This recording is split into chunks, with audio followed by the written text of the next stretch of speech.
Bonjour à toutes, bonjour à tous. Bienvenue dans cette seconde émission consacrée à l'étude de la religion islamique. Donc, Guillaume, l'autre fois, nous a présenté un aspect historique de l'islam. Et aujourd'hui, Guillaume et Eberhard vont nous présenter plus les aspects philosophiques ou théoriques, théologiques de cette religion. Voilà, messieurs, je vous laisse donc la parole. Ok, alors je vais commencer et Eberhard complétera le cas échéant. Il y aura quelques rappels historiques et puis j'irai un peu plus loin donc dans ce qu'est l'islam. Alors je commence. Donc pour les musulmans, ce que j'avais dit précédemment, c'est que le Coran est l'ultime recueil de la parole de Allah, reçu par le prophète Mohammed, dont je rappelle les dates de naissance et de mort, 610 et 632, à la Mecque et à Médine, en Arabie Saoudite, parole divine qui lui a été transmise par l'ange Djibril. Et donc Mohammed est l'ultime prophète, selon les musulmans, il n'y en aura pas après lui. L'ensemble des enseignements islamiques se recoupe en 6000 versets, regroupés en 114 chapitres appelés sourates. Quelque chose que j'avais dit aussi précédemment, c'est que le Coran explique la nécessité de soumission du fidèle à Dieu, donc à Allah, ainsi que sa récompense lors du jugement dernier, notamment. Le Coran annonce aussi l'avènement d'une nouvelle communauté, la communauté musulmane, et présente les lois qui vont la régir sur le plan des rites religieux et de l'organisation sociale et politique de cette communauté. Petit rappel historique que j'avais peut-être pas dit la dernière fois, c'est que quand le prophète Mahomet a reçu les enseignements divins à la Mecque, et qu'il a voulu commencer à les diffuser autour de lui, comme il était dans une société païenne qui croyait en différents dieux, son message a été rejeté et il a dû fuir la Mecque pour se réfugier à Médine, où il commença à diffuser avec plus de succès ses enseignements. Et donc, à Médine, il y avait une armée puissante, et après avoir diffusé avec succès le message divin, il a pu lever ses armées, cette armée de Médine, pour aller diffuser son message ailleurs, a priori par les armes notamment. À la mort du prophète, son compagnon Abou Bakr et son cousin Ali, le cousin du prophète, se disputent quant à la succession, parce que le prophète n'a pas donné d'instruction quant à sa succession. Et donc il y a une première division importante de l'islam entre ceux qui vont suivre la voie du compagnon Abou Bakr et celle du cousin du prophète Ali. Donc sunnite et chiite. Sunnite étant la communauté la plus importante. C'est à cette époque, donc je le rappelle, que le Coran qui a été jusque-là transmis oralement, parce que, quelque chose que je n'avais pas lu précédemment, le prophète Mahomet était illettré, donc il n'avait pas la possibilité de lire, donc ça a été une transmission orale, et donc à sa mort, et quand il y a ce schisme entre sunnites et chiites, le pouvoir dominant d'Abou Bakr, premier calife, fait écrire le Coran, pour s'appuyer dessus, pour justifier sa domination. Oui, donc, l'étude des premières copies du livre sacré montre que l'écriture rudimentaire de l'époque pouvait laisser place à l'interprétation, voire carrément à des erreurs de lecture. Et une anecdote amusante, je mets des guillemets, enfin, vous jugerez, c'est que ces premières copies ont été retrouvées dans la banlieue du Caire par les troupes de Napoléon lors de sa campagne d'Égypte à la fin du XVIIIe siècle. Donc c'est un peu les Occidentaux qui ont révélé ces copies d'origine. Lors du troisième califat entre 632 et 660, Ousmane, qui est le troisième calife, et qui règne en maître sur l'empire musulman qui s'est étendu depuis l'avènement du prophète Mohammed. Comme cet empire s'est largement répandu, même au-delà des frontières du Moyen-Orient, il y a différentes peuplades qui sont amenées à croire, donc qui sont convertis à l'islam et qui sont amenés à étudier le Coran qui vient d'être écrit, mais il y a différentes interprétations par rapport à ces différentes peuplades syriennes, iraniennes, etc., etc. Et donc, il y a la nécessité, il y a un enjeu de clarification du texte, surtout que déjà à l'époque, il y avait deux textes, donc le texte du cousin Ali et le texte de Boubacar. Donc, le troisième calife Ousmane réunit un congrès pour faire écrire la version officielle et unique du Coran. Parce qu'il ne voulait pas voir dans la communauté musulmane qui s'était formée et qui commençait à s'étendre les divisions qu'on a pu voir dans la communauté juive et la communauté chrétienne qui, comme on le sait, se sont divisées sur l'interprétation des textes sacrés originaux. Et donc, c'est à ce moment-là qu'est écrite la Vulgate d'Ousmane, qui devient, jusqu'encore aujourd'hui, la seule version et la version canonique, la version officielle du Coran. Et le calife Ousmane fait détruire toutes les autres versions, en particulier celle du cousin du prophète, de Ali, et impose sa seule version officielle. Et ceci par la force. Alors, là je rentre dans le Coran et dans l'islam, dans sa pratique, dans ses croyances, dans ses, dans ses principes, etc.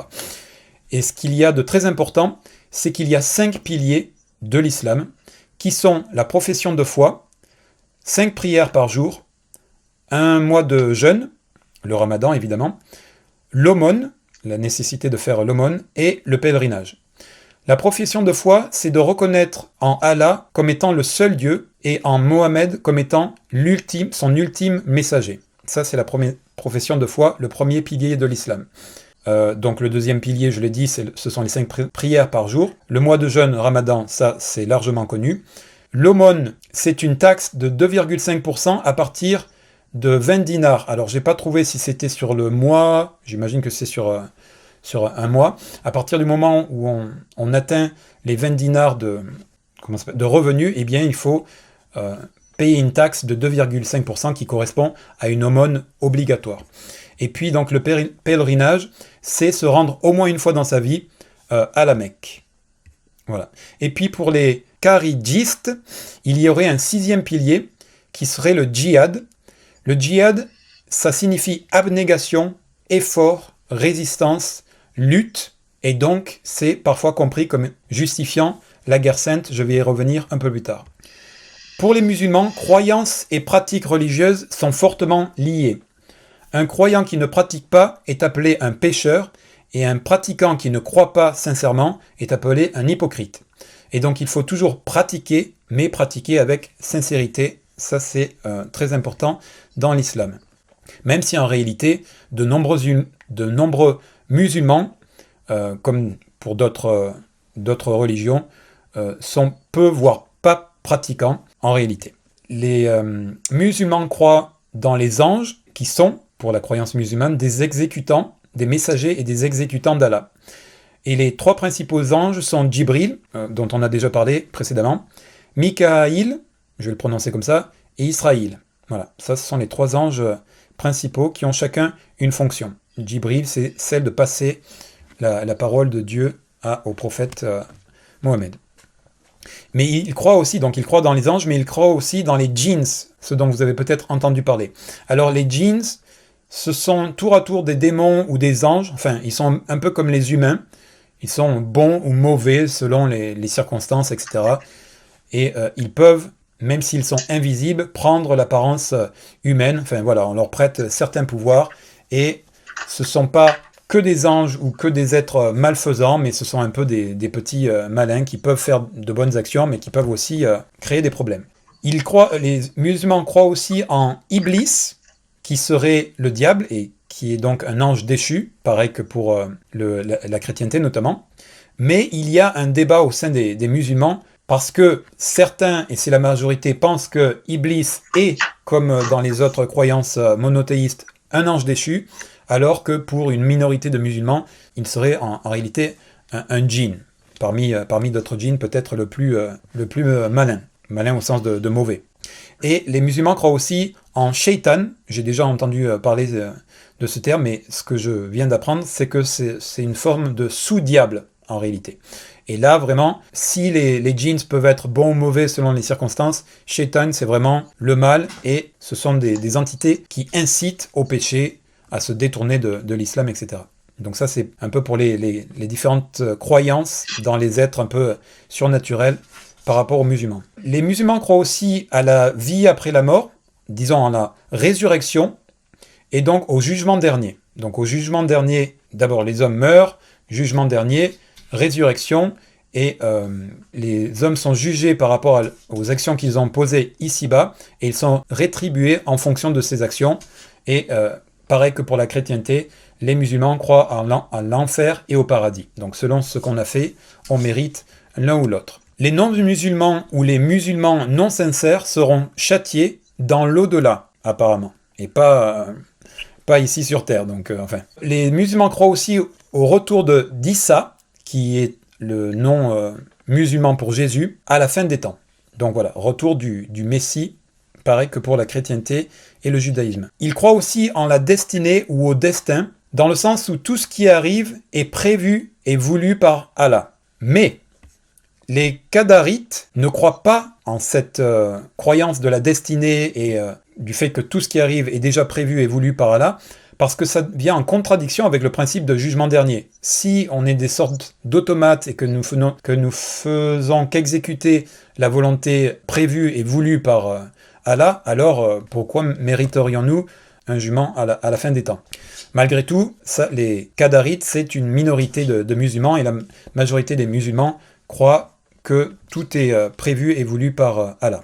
Il y a une controverse autour de la notion de libre arbitre, même si la majorité, a priori de ce que j'ai lu, et si je ne dis pas de bêtises, pense qu'il n'y a pas vraiment de libre arbitre, mais que malgré tout, les humains restent responsables de leurs mauvais actes, donc il me semble que là il y a une contradiction, ou alors j'ai pas bien compris. Il y a quand même au sein des musulmans une controverse et des divergences sur cette appréciation de la notion de libre arbitre. Y a-t-il véritablement un libre arbitre? Les Qadarites semblent penser que oui, mais la majorité des imams, etc., des voix officielles de l'islam dominant, pensent que non. Il y a aussi différentes écoles de jurisprudence dans le Coran, dans l'islam. Alors je vous avoue que là, je me suis un peu perdu dans les différentes choses que j'ai lues. J'ai pas bien compris la notion de jurisprudence. Est-ce que c'est pour interpréter le Coran quand il y aurait des choses pas suffisamment claires, ou est-ce que c'est pour répondre à des situations nouvelles qui ne seraient pas expliquées dans le Coran et dans la Sunna donc qui sont les conseils et la façon de vivre, la sagesse du prophète Mahomet. Donc je rappelle donc le Coran, ce texte et la Sunna qui vient le compléter. Donc j'ai pas bien compris exactement la nécessité de ces différentes écoles de jurisprudence, mais elles existent dans le Coran. La loi islamique, qu'on appelle donc évidemment la charia qui signifie chemin vers la source, devient de plus en plus importante au cours du temps, selon l'utilisation politique qui en est faite ici et là dans les mondes musulmans. Je dis les mondes musulmans parce que, évidemment, même si ça se concentre et ça prend origine au Moyen-Orient, il y a des musulmans sur tous les continents, et il y a des communautés musulmanes plus ou moins importantes, et d'ailleurs des pays qui font de la charia la loi politique, la loi officielle du pays. Donc la charia qui, selon les historiens, était relativement contenue à ses origines, n'a de cesse au cours de l'histoire comme ça de s'amplifier, et donc on voit bien que là c'est un ajout humain sur une loi qui est censée être la parole directe d'Allah, de Dieu. Donc ce qui fait dire à certains que la charia, enfin en tout cas dans ses ajouts plus modernes, plus récents, est surtout une façon de justifier un pouvoir politique et aussi une domination de l'homme sur la femme, donc du système patriarcal. Et toujours sur la charia, c'est ce que je disais aussi dans la première partie. Donc la loi islamique investit tous les domaines de la vie de couple, l'organisation sociale, évidemment les rites, mais absolument tous les aspects de la vie quotidienne, de la chose la plus anecdotique à l'organisation générale de la société. Donc c'est vraiment quelque chose qui touche à tout, et c'est notamment aussi pour ça qu'on la voit prendre de l'ampleur dans les différentes lois qui s'ajoutent au cours du temps. Et je termine en ce qui me concerne sur le djihad, dont je parlais tout à l'heure. Il y a différentes interprétations de celui-ci, au moins soulignées, relevées par les historiens qui étudient le Coran. Donc la première, pas en termes d'importance, mais peut-être en termes de connaissance populaire, c'est que le djihad serait donc un autre terme pour justifier la guerre sainte, donc l'expansion de l'islam. Ok ? Donc la conquête par la violence, notamment, même s'il y a aussi le prosélytisme, qui n'est pas forcément violent, mais la guerre sainte est un des outils d'expansion de l'islam. Donc ça serait une des interprétations du djihad. Une autre interprétation du djihad, c'est en fait la défense des musulmans. Le djihad signifierait simplement que quand les musulmans sont attaqués, eux ou leur territoire ou leur culture, etc., Dieu, Allah, leur dit qu'il faut évidemment qu'ils se défendent, et ça serait ça en réalité le djihad. Et puis une autre interprétation qui est certainement peut-être la moins admise, la moins répandue, enfin je sais pas, ça c'est moi qui viens de le dire, donc je suis pas certaine de ça, mais c'est que le djihad en réalité c'est un effort, parce que je l'ai dit tout à l'heure, les différents mots que regroupe le terme djihad, c'est abnégation, effort, on pourrait dire travail, etc. Résistance, mais résistance aux tentations, résistance à la fainéantise, résistance à se laisser emporter dans ses émotions, etc. Donc, la dernière interprétation du djihad, ça serait une sorte de combat avec soi-même, c'est-à-dire pour essayer d'être le plus juste possible, et donc c'est un effort par rapport à soi, à quelque chose d'individuel de soi par rapport donc à Allah. Okay, donc le djihad dans cette interprétation, c'est simplement lutter contre les dérives personnelles, que les tentations, la fainéantise, etc., parce que nous sommes pécheurs, nous sommes faibles, nous sommes des humains avec nos travers, et donc il y aurait à avoir un effort constant pour toujours rester sur la ligne directrice du Coran et du respect de la charia, donc des lois islamiques. Voilà ce que j'ai pu noter, relever. Je ne sais pas si Eberhard, tu veux rajouter des choses, parce qu'on ne s'était pas forcément organisé là-dessus. Il m'est venu trois choses à l'esprit. Tu as nommé les Karyashites. Oui. D'accord. Oui.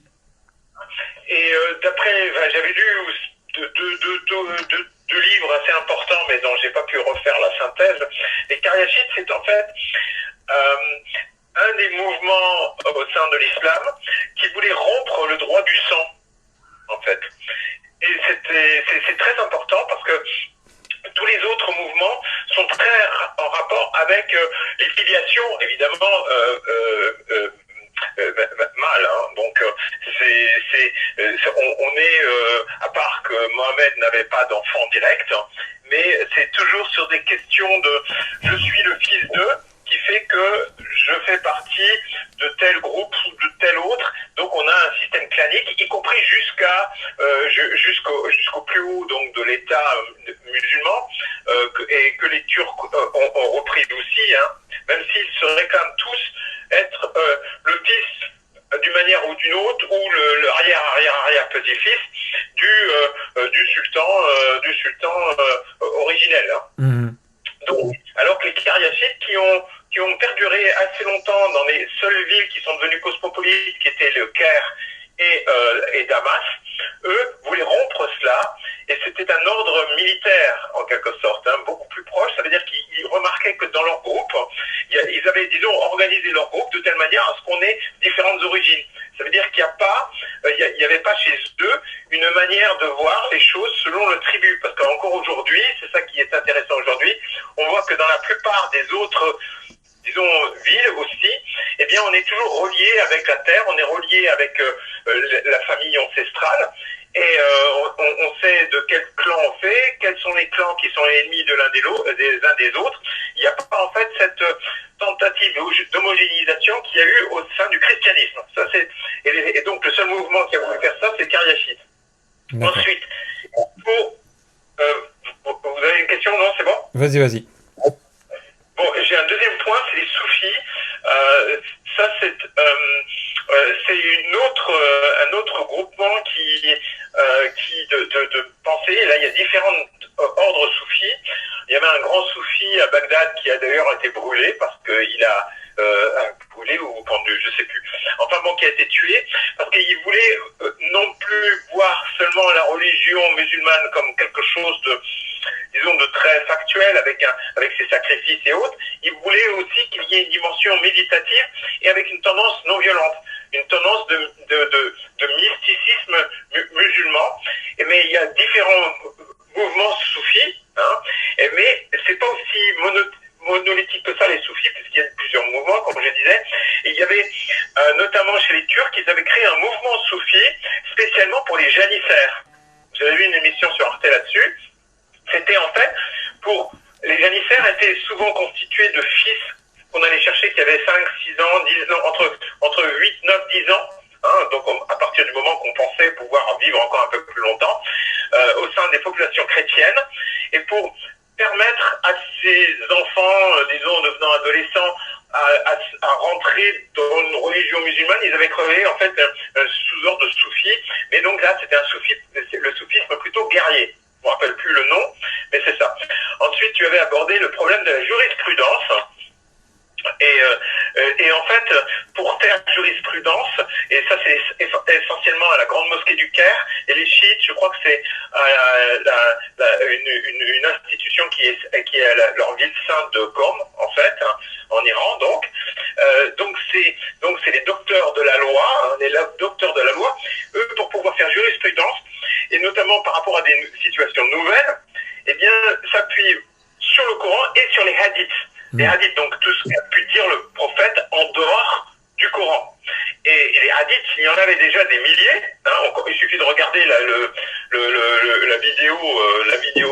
vidéo qu'avait conseillé d'un musulman assez critique vis-à-vis de son ex-religion. Je crois qu'il avait abjuré. Tu peux me rappeler le nom, Luc? Majid. Oukacha. Oui, c'est ça. C'est Majid.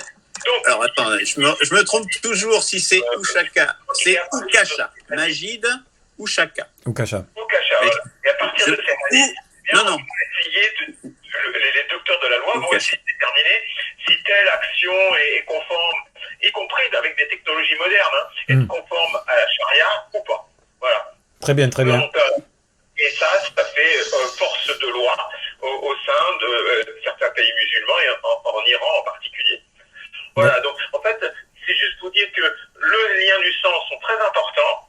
Encore aujourd'hui, hein, au moins dans les villes, et dans certains pays beaucoup plus que d'autres, par exemple au Maroc c'est très important, en Algérie un peu moins, mais tout dépend si on parle d'Alger ou donc des campagnes.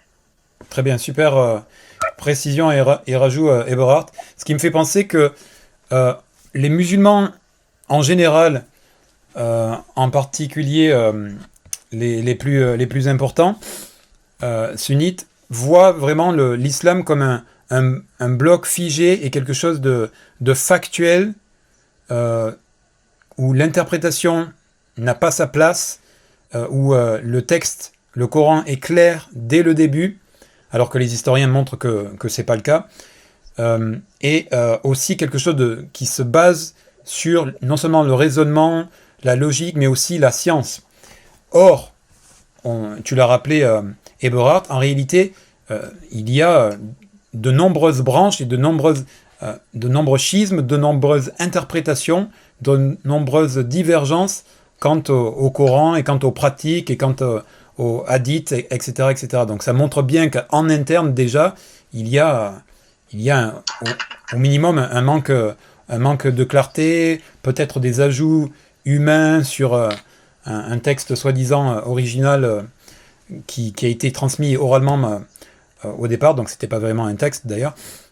Voilà, donc si certains musulmans donnent l'impression qu'il s'agit d'un seul bloc et qui ne souffre aucune contestation au sein même de la communauté musulmane, c'est évidemment pas le cas. Il y a les soufis, il y a les karadites, il y a les coranistes, ceux qui rejettent les hadiths et qui ne voient la réalité de la parole divine que dans le Coran, et d'autres branches, d'autres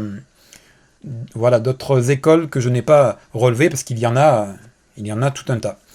Et voilà, si Ebora, tu n'as plus rien à rajouter, je propose qu'on fasse un premier tour de questions ou de commentaires. Ebora, peut-être veux-tu commencer? Disons que, ayant, moi, eu beaucoup de relations avec la communauté musulmane ici à Gaillac, et surtout des Marocains, en ayant créé des jardins familiaux, je me suis beaucoup posé des questions sur comment fonctionnaient, disons, mes collègues jardiniers, et je savais qu'ils étaient musulmans. Je voyais aussi bien qu'ils étaient prosélytes parce qu'ils avaient tendance à vouloir me faire devenir musulman. J'ai, à force de relations avec eux, en ayant vu comment ils se mariaient, donc j'étais souvent invité à des mariages, mais aussi comment ils divorçaient, et à couteau tiré dans le sens premier du terme, je me suis posé des questions. Qu'est-ce qui est le moteur en fait de tout cela auprès d'eux? Aussi, j'ai aussi de bonnes relations aussi avec au moins une personne qui est d'origine harki et dont le père avait, disons, été une personnalité reconnue dans le monde harki.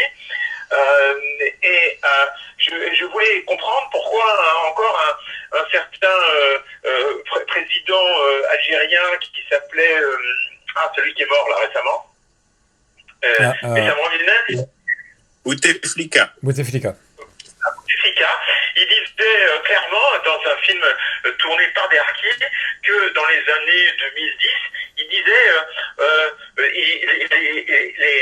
les traîtres, les collaborateurs comme ils les appelaient, eh bien ils n'avaient rien à faire à revenir en Algérie, et même pas pour visite, qui viennent à leur risque et péril. Et j'ai compris progressivement que c'était pas seulement une dimension religieuse, mais que c'était aussi une dimension de rapports sociaux, qui fait que la religion s'implante, cette religion s'implante dans la plupart du temps, pas toujours. Luc, ton micro, s'il te plaît, tu peux le couper? J'ai lu récemment un livre d'un des grands écrivains indonésiens. Je vous rappelle, c'est un pays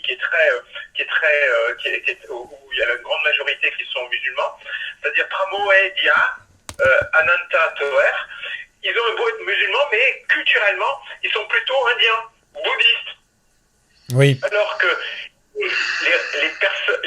les populations qui sont dans la partie arabie, iranienne, Afghanistan, tout le Maghreb, ce sont des populations qui sont plus en rapport avec l'agriculture pastorale, et un peu moins en second plan l'agriculture, disons, sédentaire céréalière, si vous voulez. Et donc, ça induit le système de la vendetta, mais qu'on retrouvera aussi tout simplement en Sicile, dans le sud de l'Europe aussi, un petit peu, et la Corse. Ça veut dire que l'honneur, des choses comme ça, et c'est une religion qui est tout à fait compatible avec cette dimension-là. Et Mahomet faisait partie de cette culture qui était très fondamentalement axée sur ces valeurs-là, en fait. Hein. Voilà. Ok. Et si on rencontre aujourd'hui des musulmans, il faut essayer de comprendre la dimension sociétale de la chose, leur historique, donc l'histoire de leur peuple, et de pouvoir s'adapter et mieux interagir avec eux, surtout pour aussi permettre à ce qu'ils s'acclimatent ici, ou alors il faut s'attendre à ce que certains veulent faire le djihad guerrier, et non seulement le djihad pacifique, qui est le djihad plutôt de la concentration, de s'améliorer soi-même. Oui. Ouais. Un rappel tout de même, c'est que l'islam est la deuxième religion en France, Et donc la communauté est importante. Il me semble que, en général, mais je ne sais pas si je vais être contredit un peu plus tard, mais il me semble qu'en général, il y a une coexistence, oui, tout à fait pacifique entre les différentes communautés musulmanes et non musulmanes. Peut-être je propose à Christian de réagir en premier et puis Luc en second. Christian. Écoutez, moi, j'ai pas grand-chose à dire sur cet exposé didactique sur l'islam. J'essaie de raccrocher ce que tu viens de dire et ce que tu as dit la semaine dernière sur cette religion. J'essaie de raccrocher à ce que moi j'ai pu percevoir des amis assez proches que j'ai eu en quantité, qui étaient musulmans, mais tous issus ce qu'on appelle de la deuxième génération, nés en France. Voilà. Bon.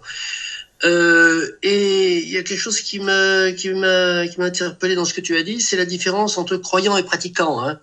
Voilà. Et moi, à la fréquentation, à fréquenter un nombre assez important quand même de jeunes musulmans, français, deuxième génération, qui n'étaient pas pratiquants du tout. Je me demande dans cette deuxième, troisième génération ce qui reste de la pratique de l'islam. Alors, ce qui m'a toujours frappé, c'est que quand on leur demandait s'ils étaient croyants, oui, je suis croyant, je suis musulman. Et puis, une fois qu'ils avaient dit je suis musulman, eh ben, bon, il y avait plus rien. Et je dirais que dans tous les domaines de l'activité sociale, ils étaient souvent beaucoup plus, disons même, avancés que nous, dans le domaine de la pratique, dans le domaine des relations. Les filles, par exemple, très peur de leurs frères, mais ça ne leur empêchait pas d'avoir une vie incroyablement libre. Voilà, bon. J'ai toujours été frappé par ça. Si on a l'image de la fille musulmane taliban avec la burqa, j'ai regardé pas mal de filles musulmanes, on se demande, enfin, et quelle réalité ça recouvre, si ce n'est qu'elles disent qu'elles sont musulmanes. Donc, en question, que reste-t-il, non pas de nos amours, comme dirait Châtelet, mais que reste-t-il de la religion musulmane chez les Français d'origine musulmane, de deuxième ou troisième génération? À mon avis, rien. Ok. Alors,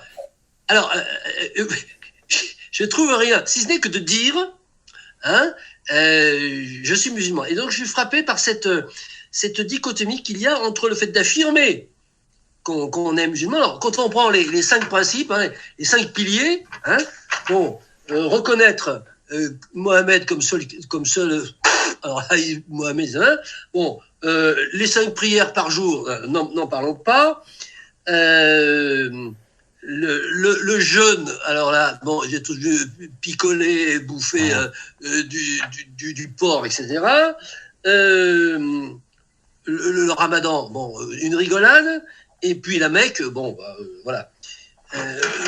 Donc j'ai l'impression que l'islam, en dehors des pays intégristes, il se dilue de façon extrêmement c'est très soluble en fait dans le capitalisme croissanciste de nos pays occidentaux.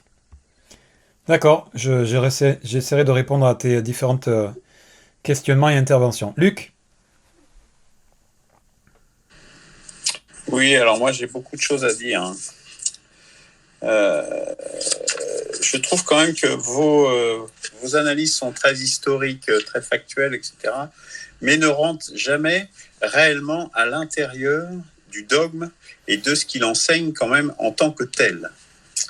Et donc ça me semble quand même un angle mort assez fâcheux, puisque je pense qu'à chaque fois, pour les autres religions, nous n'avons pas eu cette réticence que je comprends par ailleurs. Juste sur des choses que vous avez dites récemment, Eberhard, il parlait effectivement des soufis qui est souvent présenté comme un courant uniquement mystique et à tendance non violente. Je crois qu'on en avait déjà discuté, mais avant l'existence du CRC, Christian Eberhard. Je t'avais fait remarquer que justement, dans l'Empire ottoman, il y avait tout un pan du soufisme qui était un petit peu les guerriers et qui étaient vraiment des coupeurs de tête, et en particulier en Europe, pour imposer la religion islamique. Ça, je pense, c'est une chose qui est assez peu connue. Il y avait eu un article du Monde diplomatique là-dessus il y a 2-3 ans. Tout à fait intéressant et éclairant à ce titre. Deuxième chose, sur ce que vient de dire Christian, fille très libre, plus personne ne respecte les piliers de l'islam, etc. Par rapport à ça, je reviendrai à ce que j'ai dit l'autre jour sur la légitimité d'une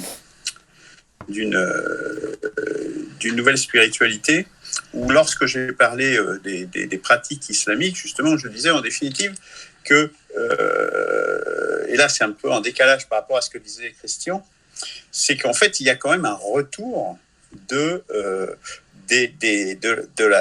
respect des préceptes. Moi ici, dans le bureau, là je suis seul, mais il y a beaucoup de gens qui sont musulmans, ils pratiquent tous, sans exception, le ramadan, qui est actuellement le ramadan. Or qu'il y a 30 ans, c'était tout à fait marginal. Or, on a vraiment une recherche de spiritualité, c'est d'ailleurs ce qui alimente le fait de dire qu'il y a besoin d'un renouvellement spirituel, mais puisqu'ils voient bien, tout dans les jeunes générations, il y a beaucoup de gens qui voient bien que ce monde est en train de se bousiller, de se détruire, au travers de la décroissance inéluctable, notamment, mais pas uniquement, par le libéralisme libertaire également, les transgressions. Et donc, ils cherchent à se rattacher en l'occurrence, ce qui est le plus facile, c'est les spiritualités existantes, évidemment. Pour autant, et là je rejoins un petit peu Christian, au-delà de ces choses de façade, même s'ils vont affirmer « oui, je suis musulman », je pense qu'en réalité, au fond d'eux-mêmes, la foi, au sens la foi, la foi, ça veut bien dire ce que ça veut dire, ça vient du fond du cœur, c'est-à-dire qu'il n'y a pas de doute. Je crois qu'effectivement la foi est assez faible, voire absente de ces. On est plus là dans les pratiques, et là je transitionne, je dirais, sur les autres aspects dont je voulais parler. C'est qu'en fait il faut aussi distinguer de ce qui relève de la religion en tant que telle, de ce qui relève du culturel. C'est-à-dire que on est de culture musulmane, et donc du coup, on va peut-être faire le ramadan ou des choses comme ça, bon, je prends ce cas-là, mais comme quand on est de culture chrétienne, on va fêter Noël même si on ne croit pas en Dieu, quoi.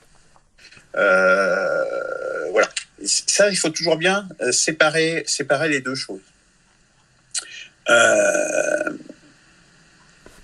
Alors, après, pour une analyse plus sociologique, et là je prolonge ce qu'a dit Eberhard, qui a été tout à fait pertinent, il ne faut jamais oublier que les religions, et c'est vraiment vrai, plus encore des religions que des spiritualités, c'est qu'en fait, elles répondent à des intérêts, à des enjeux également de classe, des intérêts, des enjeux sociaux et sociétaux.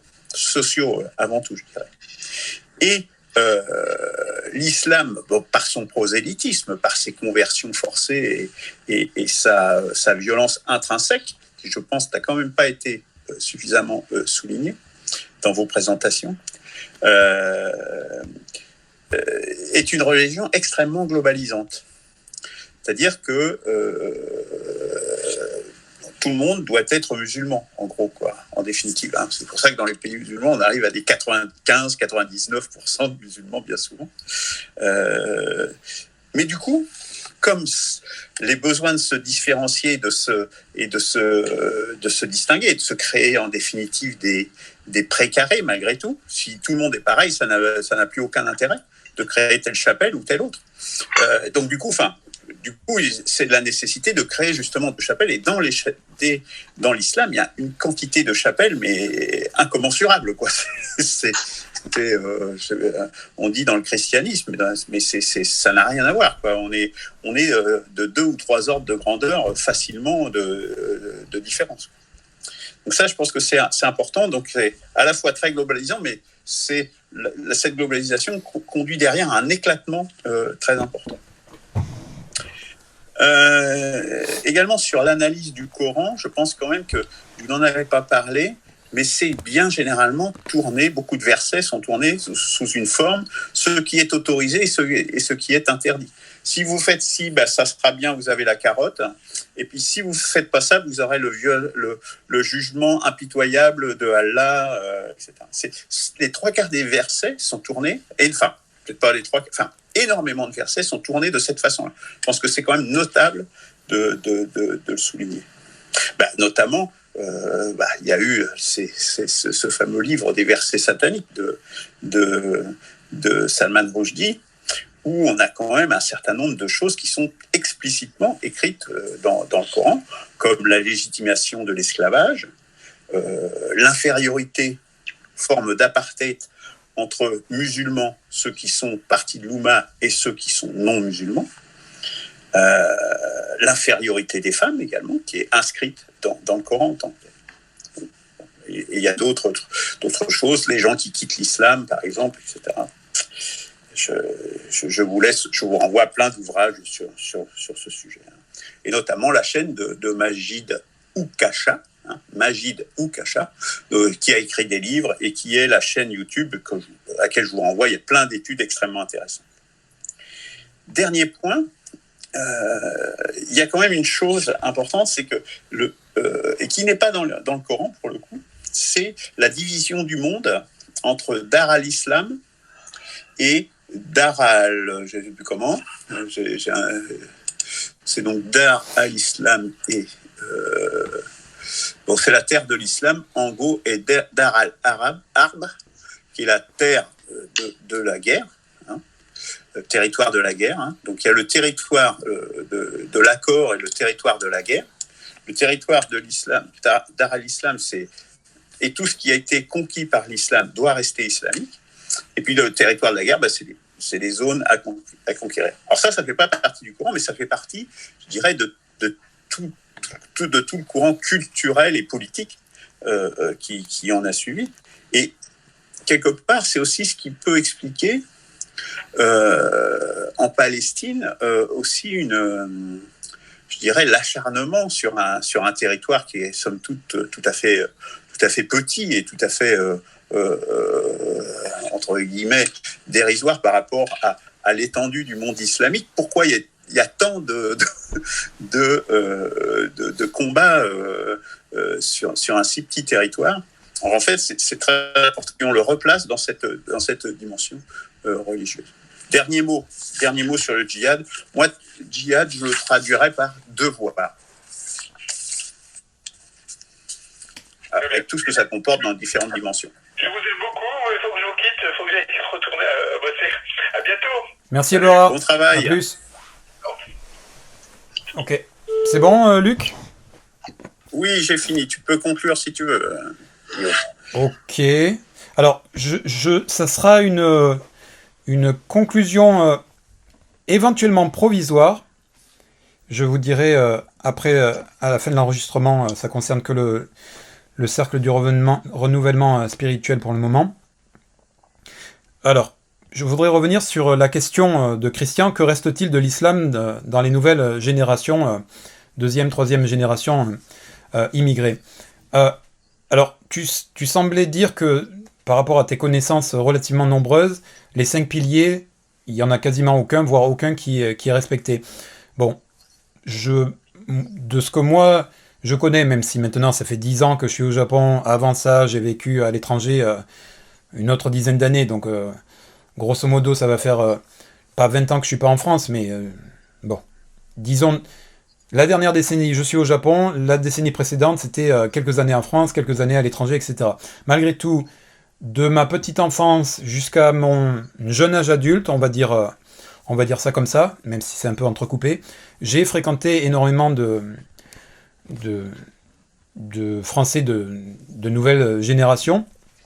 Je suis originaire du sud de la France, pas loin de Marseille. Il y a une grande communauté musulmane et cosmopolite là-bas, etc. Et donc peut-être que ce que je vais dire est relativement daté, mais il me semble que c'est à vérifier.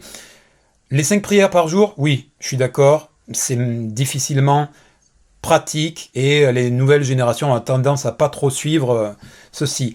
Le premier pilier qui est la croyance en Allah et en son prophète Mahomet, bon ça mange pas de pain, il me semble que oui quoi, ils y croient, donc ils respectent ceci.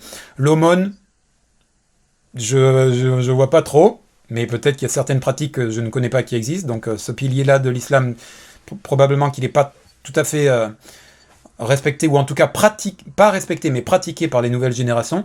Le pèlerinage, moi j'ai entendu des copains qui, c'est l'été, d'ailleurs pour certains ça les faisait chier, mais il fallait retourner faire le pèlerinage, blablabla, donc et puis comme c'est au minimum une fois dans sa vie, je pense que c'est relativement respecté. Après j'ai pas marqué tous les piliers, mais je pense que il y a, pour des raisons pratiques, certains piliers de l'islam qui sont quand même des piliers, donc c'est très important, on ne peut pas transiger avec, qui ne sont pas respectés, et d'autres un peu plus faciles d'application, qui sont plus ou moins respectés. Donc, je ne pense pas qu'il y ait un abandon et une dissolution totale, comme semblait peut-être le penser Christian, et ce que dit Luc est en partie, en tout cas de mon point de vue, je le valide. Il y a une déliquescence du monde capitaliste, libéraliste, individualiste, etc., qui fait que, eh bien, les générations en construction, quand on est jeune, on a des idéaux, on a besoin de repères, etc., eh bien, se raccrochent à ce qui est connu, et puis l'islam, et comme je le disais dans la première partie, vraiment, ça s'occupe, comment dire, ça prétend s'occuper d'absolument tous les niveaux de la vie. Donc c'est vraiment un mode d'emploi complet. Et quand on est en recherche de sens et de direction et de structure dans sa vie, et qu'on est d'origine maghrébine, etc., ou africaine, etc., bien, facilement, on se tourne vers ce qu'on a connu. Surtout qu'il y a aussi un des moteurs que peut-être Luc n'a pas soulevé, il y a aussi une attaque pour diverses raisons de cette communauté, ce qui crée une réaction et donc un retour aussi, une sorte de protection. Même si on ne se sent pas musulman en tant que arabe ou je sais pas quoi, eh bien le fait que cette communauté soit attaquée, eh bien on va se serrer les coudes et on va dire mais attendez, on est en train d'attaquer une part de mon identité, donc je la revendique d'autant plus, même si on me faisait pas chier, ben, elle serait un peu plus derrière moi, quoi.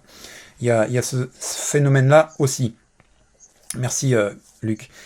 Qu'est-ce que j'ai marqué, moi? Pourquoi j'ai marqué ça? Religion? Ah oui. Oui, je me permets Vas-y. C'est pour ça que moi, je parle moi toujours de l'islam et jamais des musulmans. Et c'est souvent cette confusion qui est faite et qui ne doit pas être faite, bien sûr. Justement, c'est la différence entre la culture et le dogme. Ah, ben merci beaucoup, tu m'offres une parfaite transition, Luc. Justement, j'allais revenir sur un point que tu as mentionné dans ton intervention, c'est que, de mon point de vue, les religions sont au mieux des spiritualités, mais en réalité, fondamentalement des cultures, pour diverses raisons, politiques, sociales, organisationnelles, historiques, etc., etc. Les religions sont plutôt des cultures, plutôt que des spiritualités. Dans le meilleur des cas, ce sont des spiritualités, mais en réalité, quand la spiritualité se perd, la culture perdure, on fait tel ou tel rite, même si c'est pas authentique, même si on n'y croit pas vraiment, parce que les parents, les grands-parents ont fait comme ça, et ceci et cela. Donc c'est pour ça que, de mon point de vue, la religion, c'est plutôt une culture qu'une spiritualité, et donc, dans certaines générations d'aujourd'hui, occidentalisées, américanisé, capitaliste ou individualiste, etc., eh bien, il y a certains, comment ça s'appelle, quelque chose qui s'est perdu, mais pas des atavismes, mais des choses qui continuent à perdurer. Oui, Luc? Non, ouais. Non, j'ai essayé de trouver le mot, mais je l'ai pas trouvé. Ouais. Enfin, c'est pas atavisme, mais pas des réflexes, mais bon. des choses qui sont en train de se déliter, mais qui ont encore quelques sursauts d'existence et qui peut-être vont finir par disparaître. Deux derniers points par rapport à Luc. Violence intrinsèque de l'islam. Alors, l'islam se revendique comme une religion d'amour et de compassion, etc. Donc, selon qui tu vas entendre qui se revendique de l'islam, ça sera soit une religion prosélyte et violente qui cherche à islamiser le monde, et d'autres qui vont te dire mais non, en réalité notre religion est une religion d'amour, de compassion, etc. Il me semble que dans la réalité factuelle que l'on peut observer, tout du moins en France, comme l'islam est la deuxième religion française et que je ne sais plus combien il y a de musulmans ou assimilés, hein, parce que comme l'a rappelé Christian, il y a des gens qu'on appelle musulmans mais qui ne pratiquent pas et qui croient un peu de façon superficielle. Bon, en tout cas, dans cette grande communauté qui est la deuxième en termes religieux de France, il y a ici et là des heurts, des problèmes, etc. Mais dans la grande majorité, on voit bien que si c'était une religion intrinsèquement violente, ça serait le chaos, quoi. Le chaos peut-être existe pour d'autres raisons. Ceci peut en faire partie ou peut se rajouter, mais dans l'ensemble, on voit bien que les musulmans vivent en parfaite harmonie avec le reste. Oui, sur la question, tout doit être musulman. Encore une fois, ça dépend de qui tu entends, qui est dans l'islam porte tel ou tel discours. Alors normalement, moi j'ai entendu, mais encore une fois, je te dis, il y a différentes interprétations. L'islam ou le Coran autorise, enfin je veux dire, permet qu'on ne croit pas en Allah. Allah autorise qu'on ne croit pas en lui. Bien sûr, il souhaite qu'on croie en lui, il souhaite qu'il y ait un prosélytisme, enfin que les musulmans parlent de sa parole, la propagent, etc. Mais si on veut rester jusqu'à sa mort non musulman, eh bien, on fera au moment du jugement dernier. Si. Ben, ça dépend des interprétations. Si, parce que Non, c'est écrit, là pour le coup, c'est vraiment écrit dans le Coran. Hein. Non. Alors, même mécréants, oui. Les mécréants doivent être... alors, il faudrait retrouver la sourate, mais ils doivent être tués. Hein, c'est vraiment le mot juste. Il n'y a que les chrétiens, les autres religions monothéistes qui ont le droit de vivre. Mais le mécréant, soit il faut le convertir, soit il faut le tuer. Hein. C'est écrit noir sur blanc. Hein. Ben, moi, je ne suis pas d'accord. Je pense qu'il y a différentes interprétations là-dessus. Ne sois pas d'accord. Non, mais je ne suis pas d'accord avec ton propos, pas avec la réalité. Je te dis que même au sein des musulmans eux-mêmes, il y a différentes interprétations. Mais je ne te parle pas des musulmans, je te parle des textes. Oui, mais les textes, ils sont interprétés. C'est pas... Enfin, je veux dire, eux prétendent qu'il y a une vérité, mais ils ne sont pas d'accord entre eux. Alors, s'il y avait une vérité, elle serait... Je te renvoie à Magique, oui, mais bien sûr, qui est arabophone et qui justement parle très bien de ces cas-là. On dit oui, mais non, c'est pas vraiment ce qui a été. Lui, quand il dit, moi je parle arabe. Quand on dit ça, c'est pas autre chose. Quoi. C'est du blabla quand on te dit que c'est autre chose. On en parlera hors enregistrement. Bref, et donc tout le monde doit être musulman. Ça dépend des interprétations. On laisse ceci en suspens. Et enfin, sur le point de la Palestine, alors tu dis, mais on voit bien que le fait qu'il s'accroche comme ça sur ce petit bout de territoire, ça illustre le caractère intrinsèquement violent. Mais tu peux retourner la chose de l'autre façon, c'est-à-dire pourquoi les Israéliens s'accrochent à ce point-là, etc.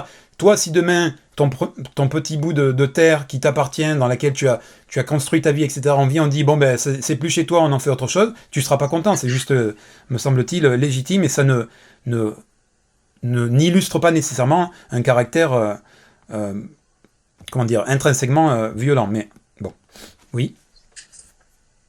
Je constate juste que c'est un problème qui n'est pas que palestinien. Si c'était ça concernerait que les Palestiniens, et ce qui est tout à fait légitime. Hein, les gens, ils défendent leur terre. Or que là, c'est dans toute l'Oumma que c'est repris, tu vois. D'autant plus que Jérusalem, il y a je crois qu'il y a un troisième lieu saint de l'islam ou un truc comme ça. Alors attendez, peut-être là, on arrive à la fin.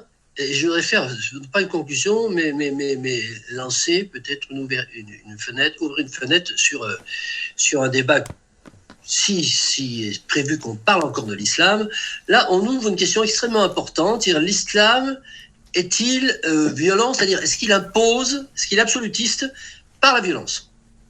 Et, parce que là, il y a des idées reçues extrêmement tranchées. Hein. Oui. Bon. L'islam, lorsqu'on est islamiste, lorsqu'on est croyant, pratiquant de l'islam, il faut convertir tout le monde, sauf les chrétiens peut-être, par la force. Bon, et puis une autre interprétation, donc là on a donc Luc qui dit que l'islam a écrit ça, et donc Guillaume qui dit que l'islam en fait est une religion tolérante. Donc est-ce que oui ou non, l'islam est une religion tolérante ou intolérante? Et là, je crois qu'on est à la racine de beaucoup de confrontations, et notamment de tout l'imaginaire collectif des Occidentaux, lorsqu'on est dans des pays où il y a des colonies importantes de musulmans. Voilà. Bon, donc okay. Ça déjà peut-être qui est un peu sulfureux, peut-être faire gaffe, de ne pas se faire... Bon. Mais, déjà, rien que le fait que tu dises qu'il faut faire gaffe est déjà révélateur. Je propose qu'on en reste là parce que moi j'ai une réunion qui a démarré et puis et en plus ça introduit sur un nouveau débat et donc je pense que nous allons inscrire à l'ordre du jour de nos travaux. Parfait. Ça roule, ça marche. Merci messieurs. Merci.